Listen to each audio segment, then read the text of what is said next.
So, let's begin. Today, we're going on a journey inward to explore a question that people have been asking for ages. How do we find true, lasting freedom? You know that feeling, right? That sense of being tangled up, not by actual ropes, but by all the invisible pressures of life. The anxiety, the expectations from others, that constant stream of thoughts that can just make you feel completely stuck. Thousands of years ago, a great warrior, Arjuna, was standing on a battlefield, and he felt this exact same thing. He was facing an impossible choice, and his body just started to give out. His mind was completely spinning. And this crisis, from the Bhagavad Gita, it's really a perfect metaphor for the battles we all fight inside our own heads. So what's the answer to this kind of despair? Well, the ancient scriptures offer this incredible solution, this one powerful idea, moksha. And listen, this isn't just about escaping. It's about a true ultimate liberation, a release from all those invisible threads of fear and suffering that hold us back. Okay, let's dive into this a little deeper. When we hear the word yoga, our minds usually jump to physical poses, right? But here it means something so much more profound. It means a spiritual path, a discipline. And what's so fascinating is that the Gita doesn't just give one single path. It actually offers 3 different but connected ways to find this freedom. All right, so our first path, this one is all about the mind. It's called Jnana yoga, which means the path of wisdom. This is the way of finding freedom through understanding, through asking deep questions and seeing who we really are. At the very heart of this path is learning to see a really crucial difference. Jnana yoga asks us to see the difference between the temporary roles we play in life, our ego, and the eternal, unchanging awareness inside of us, our true self, or Atman. It's kind of like the difference between an actor and the character they're playing. True wisdom is realizing you're the actor, not just the role.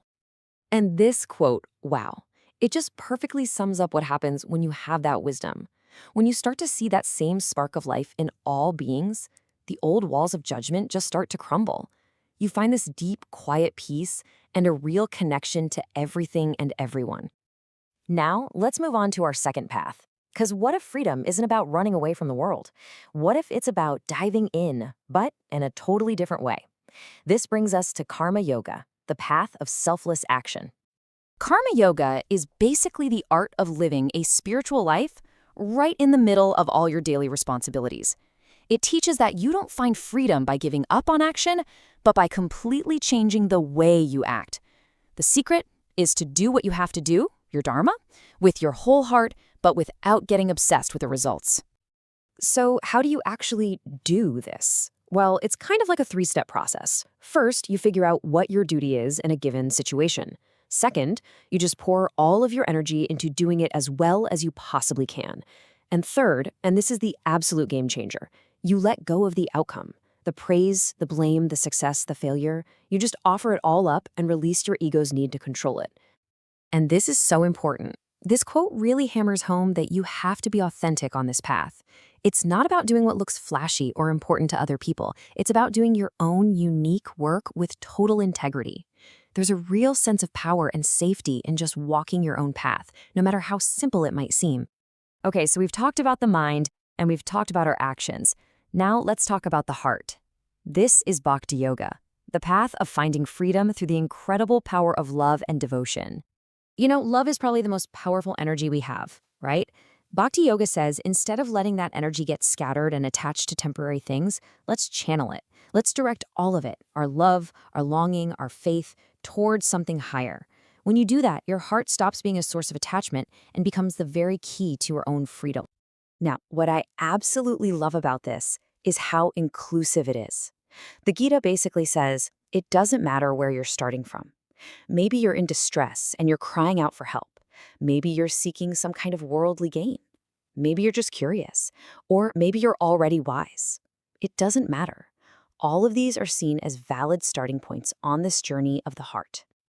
So what's the big takeaway here? It's that this kind of focused, unwavering devotion isn't just a side path. It's shown as a direct way to rise above the Gunas, the very forces of nature that keep us feeling stuck. It's a path that can lead straight to Brahma, which is that ultimate union with the divine. So we've walked down these 3 different paths: wisdom, action, and devotion. But you might be wondering, are they really that separate? Let's bring it all together and see how this whole picture of freedom really looks. This table lays it out so clearly, doesn't it? You've got the path of the mind, jhana, which finds freedom through knowing. You've got the path of our hands, karma, which finds freedom in doing. And you've got the path of the heart, bhakti, which finds freedom by loving. But here's the real secret, the most profound part of it all. They're not separate roads you have to choose between. It's better to think of them like currents in the same massive river. Real wisdom will always inspire you to act selflessly. Real selfless action becomes an offering, an act of devotion. And real devotion opens your heart up to true wisdom. They all feed each other. So as we wrap this up, the real question for you isn't which one of these is the best path. The real question is, which one is calling to you right now, today? Which path can help you loosen those invisible threads? Is it the call to understand things more clearly, to act with a real sense of purpose? Or is it the call to just open your heart and love? This ancient wisdom isn't just a history lesson.